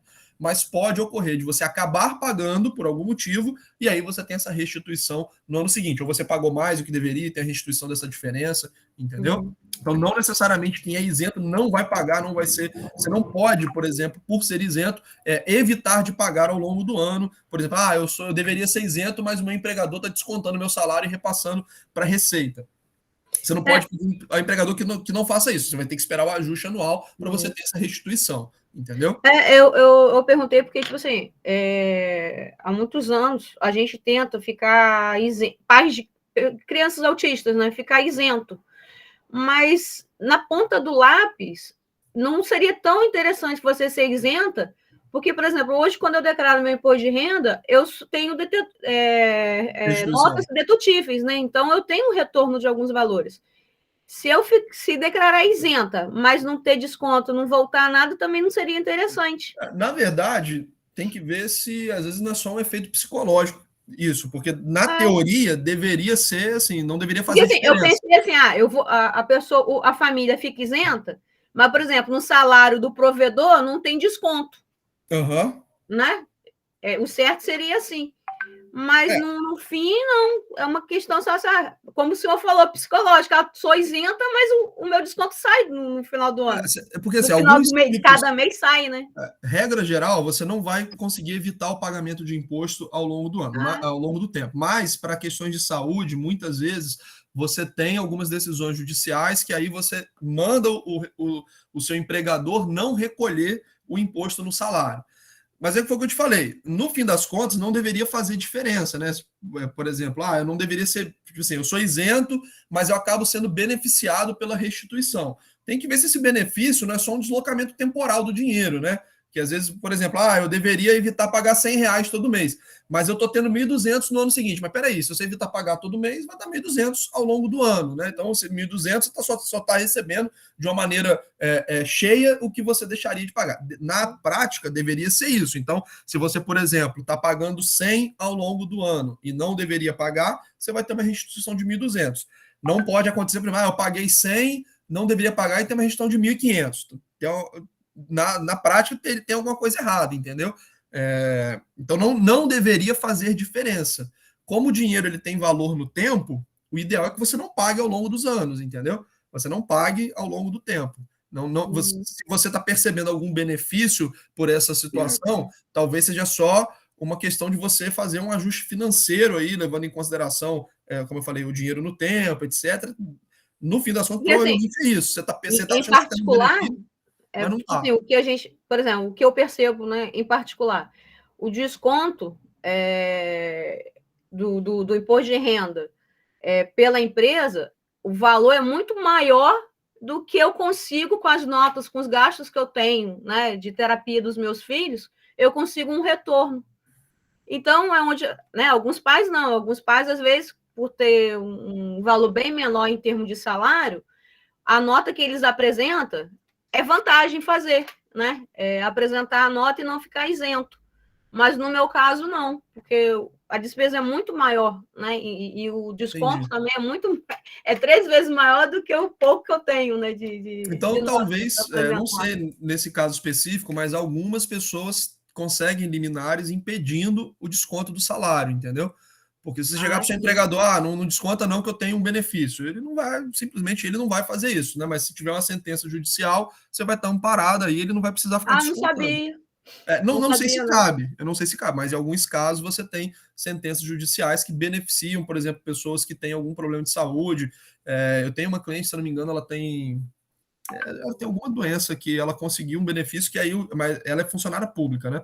E aí o Estado Funcionário parou de público é tudo descontar. diferente. Mas, se eu não me engano, no caso dela, foi uma decisão judicial que a beneficiou, entendeu? Então, se foi o caso, não é pelo fato dela ser funcionária pública. Talvez caiba isso, eu não sei dizer. Eu teria que procurar um advogado especializado nisso. Porque, tipo assim, todo mundo acha que quem tem algum familiar especial fica isenta, né? Tudo, tipo assim, a gente não paga nada, né? Uhum. A gente vive recebe loas, não precisa pagar imposto de renda. Só que é muito o contrário, né? Em relação a essas coisas. A gente paga e paga o dobro, né? Às vezes, muitas vezes. E uma vez eu tive uma reunião até na época com Joviana, que a gente ia tentar, a nível nacional, né, retirar essas questões do imposto de renda, né, para familiares de pessoas especiais. Só que aí ele acabou falecendo, a gente não teve essa oportunidade. Aí, quando você comentou, eu fiquei pensando assim, gente, mas será que eu ficaria isenta no desconto da empresa ou né? Foi a questão da pergunta. Que eu não me aprofundei, né, nessa questão do Eu acho imposto. que se você tiver uma decisão judicial favorável, você consegue evitar que a empresa desconte. E aí o salário ele vai, desde que, obviamente, exista, né, esse benefício. Porque assim, se você consegue somente devolver as notas que você apresenta, aí você não vai conseguir. Agora, se existe alguma previsão legal de que, pelo fato de haver uma criança especial, você já tem um desconto que a própria Receita fornece, né, na declaração, aí talvez você consiga, né, uma decisão judicial impedindo esse desconto para evitar ter que levar para o ajuste, entendeu? Mas isso, como eu falei, é exceção. Por regra, você vai pagando e lá na frente você ajusta essa devolução, entendeu? Então, fui numa consulta médica, peguei um recibo de R$ 500, então eu vou deixar de pagar R$ 500 esse mês. Não, você tem que esperar o ano seguinte, entendeu? Normalmente, para recibo é isso. Agora, se existe uma lei específica que já te daria o benefício para o seu marido, aí provavelmente deve caber uma ação judicial pedindo que se interrompa, né, esse desconto, mas aí talvez seja bom conversar com o advogado tributarista, ou ver no RH da empresa se existe um caso similar. Eu desconheço. A princípio, a gente desconhece. Eu realmente não sei te dizer. Pelo menos assim, eu faço parte de uma associação, a gente desconhece. Talvez não tenha realmente como. Aí tem que esperar o ajuste mesmo para poder ter essa devolução. Não é o desejável, mas aí realmente seria o caso, né, de objeto de ter uma lei específica regulando isso, né? Porque imposto de renda é muito pesado para o governo. E olha que o imposto de renda no Brasil, ele até que é porque a gente, como eu vou falar agora, né, a gente acaba tributando muito o consumo, mas o imposto de renda no Brasil, ele acaba tendo uma alíquota baixa quando a gente compara com outros países, né? Deveria ser o contrário. Como assim, pegando esse gancho que a gente estava falando aqui, os impostos regressivos são aqueles em que a gente acaba tendo um peso maior do tributo na renda de pessoas mais desfavorecidas. Então, por exemplo, um caso muito claro é a tributação em alimentos. Se você tem uma família, por exemplo, que ganha, vamos supor, uma família de 4 pessoas, tá, que ganha R$ 10 mil, e você tem uma família de 4 pessoas que ganha R$ 5 mil, ou não, menos, R$ 3 mil, tá?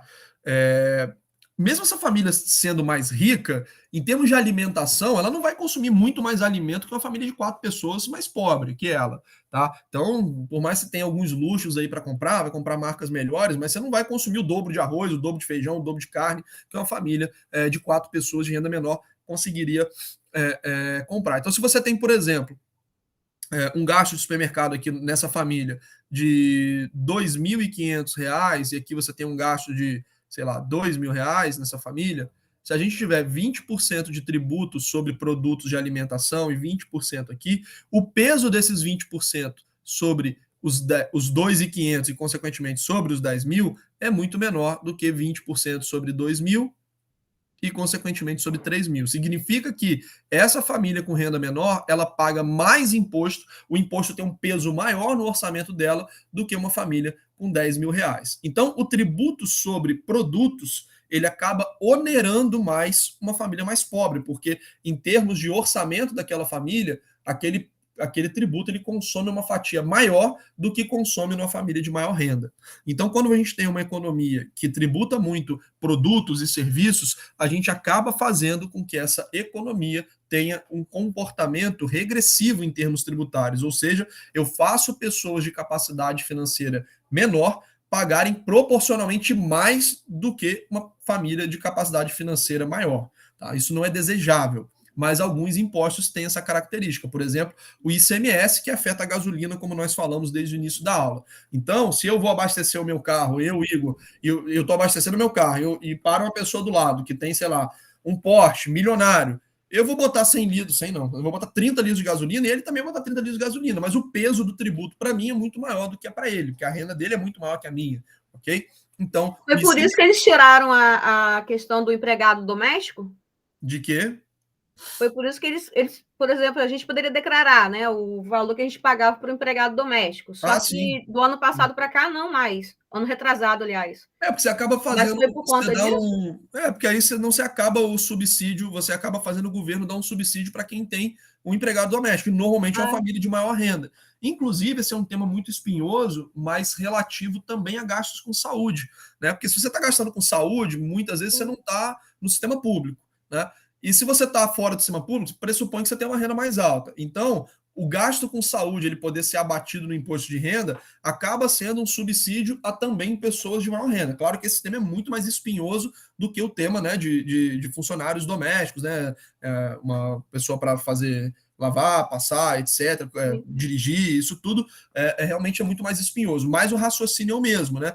Quando você tem devoluções do Estado para determinados gastos, às vezes você está beneficiando pessoas de renda maior, e isso talvez não fosse desejável, talvez fosse melhor o Estado fornecer, por exemplo, eu quero atender, por exemplo, eu sei que não é o caso, né? Mas vamos supor uma família que tem uma criança que tenha Down. E esses pacientes, normalmente, eles são pacientes que têm questões cardíacas, né? Precisa tomar remédio. Então, ao invés de eu dar uma devolução de dinheiro para todo mundo que está apresentando recibo de tratamento cardíaco, eu vou beneficiar especificamente essas famílias. Então, eu crio algum tipo de programa específico, entendeu? Ao invés de ser uma regra geral, que eu vou acabar beneficiando pessoas que às vezes que não precisariam desse benefício com saúde. Mas isso, na prática, é muito mais difícil que na teoria, né? Mas o raciocínio é o mesmo, né? Você pode acabar subsidiando pessoas mais ricas com algumas regras tributárias. E aí você torna o sistema mais regressivo, né? Você beneficia pessoas que deveriam contribuir mais com aquele sistema tributário. Tá? E, por fim, nós temos os impostos fixos, que, independentemente do valor e da transação, independentemente da capacidade financeira da pessoa, aquele valor é fixo. Por exemplo, ISS, se eu não me engano, é 5%. Então, não interessa quem está pagando, qual é o serviço que está sendo feito, qual é o valor do serviço, vai ser 5% para todo mundo. Eles são fixos. O ideal, como nós vamos ver aqui nos princípios de tributação, é que a tributação ela atenda ao princípio da progressividade. Então, de forma geral, a maior parte do salário deveria fazer com que quem tem uma renda maior pague mais também para a manutenção do Estado, o princípio da capacidade de pagamento. Então, se eu tenho uma renda mais elevada, eu devo contribuir com um percentual maior da minha renda, porque normalmente pessoas com rendas mais altas, elas têm uma folga orçamentária maior, né? Como eu falei, se a gente pensar em gasolina, alimentação, o fato de eu ser mais rico não vai me fazer, por exemplo, consumir às vezes o triplo de gasolina que uma pessoa mais pobre que eu. O fato de uma família ser mais rica não vai fazer com que ela coma 3 vezes mais do que uma família mais pobre que ela. Então, a folga orçamentária, quando você tem uma renda maior, ela costuma ser muito maior do que quando você tem uma renda menor. Então, consequentemente, você teria uma capacidade de contribuir mais para essa manutenção do Estado. Então, os impostos, de maneira geral, eles deveriam ser progressivos, porque é interessante que o sistema tributário ele seja justo, né? Que ele atenda ao princípio da equidade. Então, a gente não deve tributar exacerbadamente os cidadãos, a gente tem que tributar desejavelmente na medida da sua capacidade financeira e também na medida que seja necessário dinheiro para o Estado, né? Então, cada um deveria contribuir dentro da sua capacidade financeira e com o componente de que também esses cidadãos deveriam ser beneficiados, né, com o retorno desse serviço, que a gente sabe que no Brasil muitas vezes não acontece. Um outro ponto relativo à tributação é que a tributação ela deveria ser neutra do ponto de vista econômico, ou seja, não deveria distorcer o que nós chamamos de preços relativos da economia. Eu não posso fazer com que seja, por exemplo, mais atrativo. Vou dar um exemplo, eu tenho um cinema e tenho um teatro. O teatro ele tem uma isenção fiscal e, por conta disso, o ingresso do teatro ele é muito mais barato que o do cinema. E aí eu vou acabar gerando uma demanda artificial para o Estado, para o teatro, tirando uma demanda que seria do somente pela questão tributária, ok? Um exemplo claro de violação desse princípio da neutralidade é quando os estados, municípios, eles fornecem subsídios tributários ou isenções tributárias para que indústrias se localizem naquele lugar. Por exemplo, Petrobras, né? Durante décadas, a Petrobras tinha seus principais campos de petróleo ao redor da bacia de Campos, né? Faria muito mais sentido que a base da Petrobras, por exemplo, fosse, sei lá, em Farol, né? Porque a maioria dos embarques era por lá, geograficamente fica mais próximo dos campos de exploração, só que ela acabou se instalando em Macaé por questões de incentivo tributário. A Prefeitura de Macaé deu uma série de incentivos que Campos na época não quis dar, e ela acabou se instalando lá. O que não faz muito sentido logístico, né? Então, acabou havendo uma distorção econômica por conta de questões tributárias. A Zona Franca de Manaus, que você tem uma área que produz eletrônicos numa região que é, de longe, muito menos tem muito menos vigor econômico. Não faz sentido, eu levo matéria-prima para lá, produzo lá e trago para o Sudeste. Por que eu vou ter esse custo de transporte? Não deveria ser assim, a fábrica deveria estar aqui, que é o principal mercado consumidor, onde você tem também pessoas mais qualificadas de forma geral para executar esse trabalho. mas isso acaba não acontecendo porque a Zona Franca de Manaus dá uma série de subsídios tributários para as empresas que lá estão. Então você distorce, né, a alocação de recursos, você torna a indústria muito menos eficiente do que ela seria apenas por questões tributárias. Então, E nesse pensamento também que você colocou, também seria desigual também essa questão da distribuição dos royalties, né? Para estados que não é explorado, não é trabalhado em outros estados? Não seria exatamente uma questão de neutralidade tributária, isso aí. Talvez alguma coisa relativa a princípio de equidade, né? Uma vez que a gente sente os impactos da exploração do petróleo aqui, está sujeito a acidentes Bem mais, né? ambientais, mas não especificamente da neutralidade, tá? A gente poderia invocar outros princípios, né, para poder combater essa tentativa. Agora, outros estados podem também dizer que assim, as águas são territórios nacionais, né, e não de um município especificamente. Logo, a própria Constituição diz, né, que determinadas riquezas elas são de caráter federal, logo isso deveria ser distribuído, né? Eu acho que seria mais justo, né, que a gente ficasse com uma parte muito maior, só que talvez a gente tenha realmente uma desproporção muito grande hoje, pelas regras atuais. Os municípios chamados de produtores, eles acabam ficando, né, agora não mais, né, já teve uma modificação, mas eles ficavam realmente com rendas excessivas, se a gente considerar que a Constituição diz que esse tipo de riqueza é uma riqueza de caráter nacional, né? Mas é uma discussão realmente que dá para levantar vários princípios. Da neutralidade, não acho que não, mas da equidade, sim, para ambos os lados, inclusive. Essa questão da água também é o que está ocorrendo com o São Paulo. Ele quer usar mais a água do Paraíba, né? E Campos já quer brigar agora por essa questão, né? Mas aí já foge um pouquinho do tema de tributação. Não, sim, né? Mas... Você falou da água, né? Todo mundo... a água é nível nacional, né? Sim, aí sim. eu lembrei essa questão que está sendo discutida agora. Sim. Esse conflito Quero usar mais o Rio Paraíba. Conflito federativo normalmente acontece, nem sempre é trivial, né? Simplesmente essa questão de riqueza natural. Mas aí já não é nesse ponto específico, não seria um tema tributário, outro sim, mas esse ponto já fugiria um pouquinho da questão tributária, mas o princípio da equidade é um princípio geral, né? Que vale para diversas disciplinas, né? Então poderia ser alegado também nesse caso, né? Que seria desigual um Estado utilizar mais uma riqueza natural que abrange, né, uma faixa territorial maior. Explora aqui, a mão de obra é aqui. A renda também de receita, né, e despesa também, a parte do bolo deveria ser maior aqui, né? Não em outros estados que... Isso na prática é assim, isso queria ser acabado, né? Ia ser quase que uma divisão equânime entre os municípios e estados. Acho que essa questão vai ficar aí com a vista processual por muito tempo. Acho que não vai ser resolvido. Até porque se a gente fizer isso, vai quebrar o estado do Rio de Janeiro. A prefeitura, provavelmente sim. Mas o estado do Rio de Janeiro quebra se tiver essa divisão, como eles estão propondo, né? O estado é extremamente dependente das rendas do petróleo.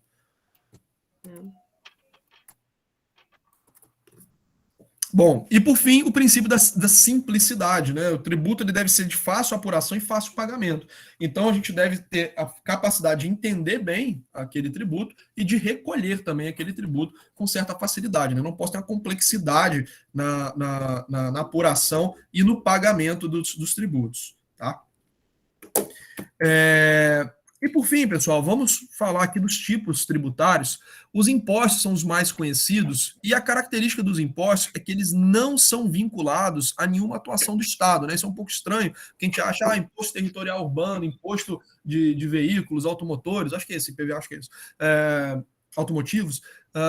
Então isso deveria ser usado para benefício dos carros, de quem tem carro. Então o IPTU deve ser usado em benefício das propriedades. Não, o imposto ele é uma figura tributária, um tipo tributário que gera arrecadação para o Estado e acabou. Então aquele dinheiro vai para a caixa do Estado, ele faz o que ele quer com aquele dinheiro, ele não está vinculado a nenhuma atuação. Diferentemente das taxas. As taxas, sim, são tributos que são instituídos para alguma destinação específica, tá? Então, as taxas elas vão servir para custear algum tipo de serviço, algum tipo de fornecimento público para alguma área, para alguma prestação que vai se exaurir naquele momento. Estou no metrô, vou pagar uma taxa para andar. Bom, então pagou. Taxa de iluminação pública para fornecer iluminação pública, etc. Então, eles têm um recolhimento, um direcionamento exclusivo para aquela utilização. As contribuições de melhoria, elas são mais incomuns, mas acabam acontecendo quando você tem uma propriedade imóvel que é beneficiada por uma obra pública. Então, passei o asfalto numa rua, fiz toda uma obra de infraestrutura naquele bairro, e com isso eu valorizei os imóveis daquele bairro de uma maneira muito maior do que em outros lugares. Então, você pode ter uma contribuição de melhoria específica daquelas pessoas que foram beneficiadas. Na prática, isso é mais difícil de acontecer, tá? As contribuições sociais, elas foram criadas pela União para custearem determinadas despesas que a União absorveu quando a gente teve uma reorganização fiscal nos anos 90, tá? De forma geral, os impostos eles são divididos com estados e municípios. Mas na década de 90, a União ela absorveu uma série de custos dos estados e municípios, principalmente as dívidas que esses entes possuíam. Então, ela federalizou a dívida pública e, por conta disso, ela criou um tipo tributário que não é dividido com estados e municípios. O mais conhecido deles é a CSLL, Contribuição Social sobre Lucro Líquido. Então, esse tipo de tributo, ele entra para o caixa da União e a União vai utilizar ele para fins de gastos federais. Ela não vai dividir esse dinheiro com estados e municípios. O imposto de renda, por exemplo, quando a gente paga o imposto de renda, ele é dividido uma parte para estados e uma parte para municípios, tá? É uma das fontes de renda principais desses dois entes da federação. Então, existe um repasse de tudo que a gente pagou de imposto de renda para os estados e para os municípios. A CSLL não, ela fica toda a cargo do governo federal.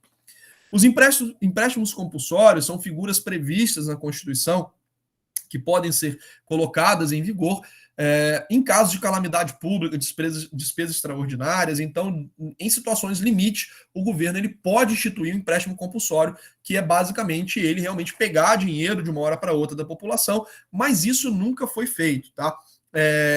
E dificilmente será feito. Normalmente hoje, quando você tem um gasto extraordinário, uma despesa extraordinária, você aprova um crédito extraordinário no orçamento e isso é feito via dívida pública, como a gente fez, por exemplo, na pandemia da Covid. Ano passado, a gente precisou gastar muito dinheiro, né? Gastou quase R$ 1 trilhão para combater os efeitos econômicos da crise da Covid, para custear as ações sanitárias da Covid, e isso tudo foi feito via dívida pública. Não havia previsão orçamentária, a gente aprovou um orçamento para poder fazer isso, e aí viabilizou esse montante. Não foi necessário, né, tomar esse empréstimo compulsório. Professor, na época de Collor foi totalmente diferente, não teve empréstimo compulsório, Collor fez um congelamento da movimentação financeira da poupança, e de outros ativos financeiros, principalmente a poupança, que era muito popular, mas ele não pegou dinheiro da população para o caixa do governo, tá? A gente tem, na época de Collor houve um confisco. Não teve confisco, o Estado não se apropriou desse dinheiro. Ele fez algumas limitações na movimentação da população, mas ele não se apropriou desse dinheiro para o caixa dele, não transferiu o dinheiro para o caixa dele, tá? É uma confusão que muitas pessoas acabam fazendo. E a contribuição pela iluminação pública foi uma figura tributária criada pela Emenda Constitucional de 2002, que deu a competência aos municípios e Distrito Federal para instituir uma cobrança de taxa especificamente para a iluminação pública, né? Então, isso aqui é um tipo tributário que ficou meio solto, né? Contribuição para a iluminação pública ficou algo meio solto assim, mas é um tipo tributário específico criado por uma emenda constitucional. E assim, a gente encerra hoje o nosso conteúdo, porque dívida pública não vai dar tempo da gente prosseguir, eu também não consegui prosseguir com a turma da noite, então a gente vai interromper aqui, semana que vem a gente fala de dívida pública e já emenda em política monetária e inflação. Pessoal, alguma dúvida de vocês em relação ao conteúdo? Estou correndo um pouquinho mais, falando um pouquinho mais rápido, porque eu estou um pouco preocupado aí com o andamento da nossa matéria. Não quero de maneira alguma que a gente não consiga finalizar, pelo menos política monetária, mas queria saber se ficou alguma dúvida, se foi claro. Acho que esse tema é um tema que assim, a gente tem, por mais que a gente não, eventualmente, não tenha um domínio, né, a priori dos temas, mas eu acho que faz muito sentido, né, quando a gente ouve, porque são questões do nosso dia a dia, diferentemente, por exemplo, de elasticidade. Né? Elasticidade, meu Deus, o que é isso? Nunca vou falar nesse negócio. Oferta e demanda, já ouvi falar, mas não entende às vezes, né? Agora, questão tributária, fiscal, gasto público, isso é do nosso dia a dia, né? Então a gente acaba tendo essa familiaridade com o tema, né? Acho que ajuda o entendimento. Beleza, pessoal? Então, elasticidade, eu também prefiro elasticidade. Inclusive, né, quando a gente fala de... Só para a gente aproveitar esse tema de elasticidade, quando a gente A matéria está clara, professor, está direitinho. Por exemplo, eu falei para vocês que os impostos indiretos, eles são repassados, né, para o consumidor. Então, se aumenta o ICMS da gasolina, a gente vai ter um repasse disso para o consumidor. Aumentou o ISS, vai ter um repasse para o consumidor. Um dos pontos que vai dar esse repasse é a elasticidade. Se a demanda de um determinado produto ela é muito elástica, o empresário ele acaba absorvendo um pouco desse custo. Porque se ele passar todo o imposto, ele para de vender, né? Ele vai vender muito menos. Então, a elasticidade é um tema de muito interesse para a questão tributária. Na prática, né, você estima o repasse do aumento de custo tributário em um produto, principalmente em função da elasticidade dele. Então, se o produto é muito elástico, o repasse tributário do custo, né, não só tributário, o repasse de custos tende a ser menor. Se o produto é pouco elástico, o repasse de custos, quanto mais inelástico ele é, né, maior é o repasse de custos para um produto que tem seus custos aumentados, o tributário é um deles. Bom, pessoal, então só para relembrar essa matéria tão querida por todo mundo, finalizando isso, eu vou liberar vocês e aí a gente se vê na semana que vem. Tá? Já peguei aqui a lista de presença e vou desejar para vocês aí uma excelente semana, muita saúde, se cuidem e um abraço. Até mais. Valeu. Ô, Igor, aí no caso, o trabalho, você ainda vai passar a informação